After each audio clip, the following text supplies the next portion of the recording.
Eto, mga Filipino senior citizens, alam nyo ba na inanunsyo ni Pangulong Bongbong Marcos na maaari kayong makatanggap ng 2,000 piso simula sa buwan na ito ng July hanggang Disyembre ng taon na ito 2026. Well, paano nga ba makasama dito? Sino-sino ba ang kasali? Yan ang ating pag-uusapan sa episode na ito. Hello mga ka-vlogs! Welcome sa aking YouTube channel at welcome po sa ating official Facebook page. Saan ka man nanonood, kumusta po? Well, ito mga senior citizens, actually kahapon pa ito inanunsyo ni Pangulong Bongbong Marcos, July 16, na kung saan ay meron pong 2,000 piso na ibibigay ang pamahalaan simula ngayon buwan ng July hanggang sa Disyembre ito 2026. Well, base po sa anunsyo ng Pangulo ay meron naman pong mga bisector na po pwede dito at kasama nga ang ating mga senior citizens pero dapat pasok sa criteria. Well, bago natin yan pag-uusapan kung ano ba ang criteria dito sa 2,000 pesos na cash assistance, ay atin mo nang panoorin at pakinggan si Pangulong Bongbong Marcos, mga ka-vlogs. Mga kababayan, patuloy natin nararamdaman ang epekto ng tensyon sa gitnang silangan na nagdudulot ng banta sa pandaigdigang supply ng langis.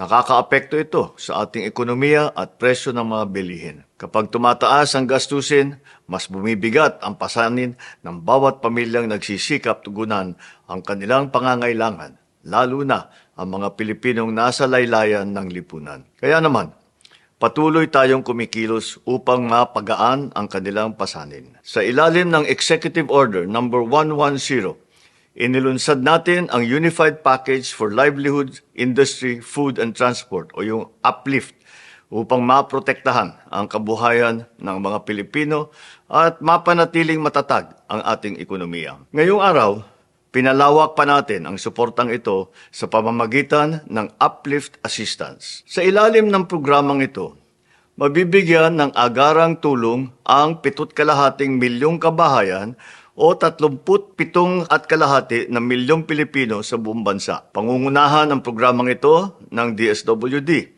kasama ang iba pang mga ahensya ng pamahalaan. Makakatanggap ng isang beses na karagdagan tulong na hanggang 2,000 piso ang 3,5 milyong benepisyaryo ng Pantawid Pamilyang Pilipino Program o 4Ps at yung Walang Gutom Program. Palalawakin din natin ang ating suporta para sa 2,5 milyong mahihirap at yung malapit nang maging mahirap ng kabahayang natutukoy sa 2024 Community-Based Monitoring System o CBMS. Gayon din ang 1,2 milyong manggagawa at kanilang mga pamilya na may mababang kita na nakampirma sa talaan ng Social Security System. Sila ay makakatanggap ng 2,000 piso kada buwan simula ngayong Hulyo hanggang sa Disyembre. Layunin ng Uplift Assistance na mapangalagaan ang kakayahan ng mga pamilyang Pilipino na matustusan ang kanilang pang-araw-araw na pangangailangan. Kasabay nito, pinalawak natin ang saklaw na tulong upang mas maraming Pilipino ang makinabang sa programa. Titiyakin ng pamahalaan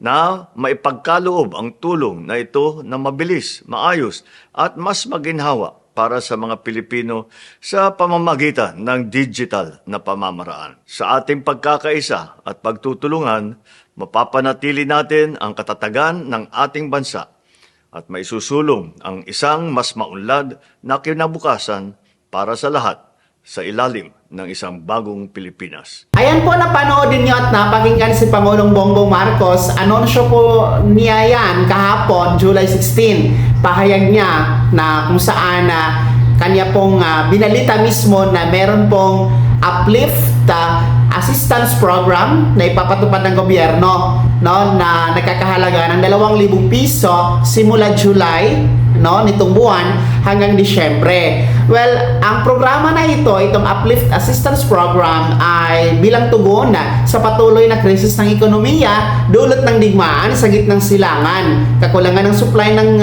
langis, pagtaas ng presyo ng langis, pagtaas ng presyo ng mga pangunahing bilihin at iba pa. Well, ayan po ay makakatulong sa mga beneficiaryo dito sa Uplift Assistance Program. Well, sino-sino ba ang pupwede dito?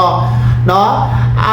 Actually, ito po ay pwede o kasama po ang mga 4-piece beneficiaries. So mga senior citizens na kasama sa 4-piece, pasok kayo dito.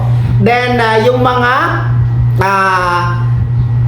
pamilya na nasa low income, no, mga manggagawa na nasa low income.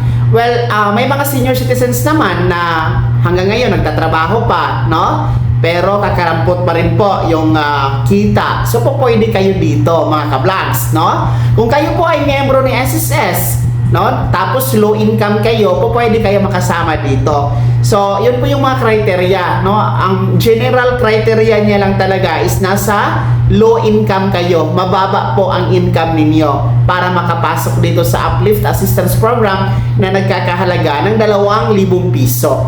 Well, antayin natin ang anunsyo, no, from NCSC or DSWD kasi nga kahapon pa ito inanunsyo ni Pangulong Marcos. So, antayin natin ang guidelines nito kung saan po pwede ang ating mga senior citizens na mag-apply. I think ang DSWD ang mamamahala dito, mga ka-vlogs, ha? So, i-update ko lang po kayo kung meron man tayong bagong update, no, regarding sa pag-apply at distribution dito sa nasabing 2,000 piso na cash assistance. Kaya naman, mga senior citizens, kayo ba ay nagagalak dito sa 2,000 piso na ibibigay mula July to December 2026? Ibahagi niyo po sa comment section na nasa baba. Maraming salamat sa pagtutok. God bless. Mag-ingat, mga ka-vlogs.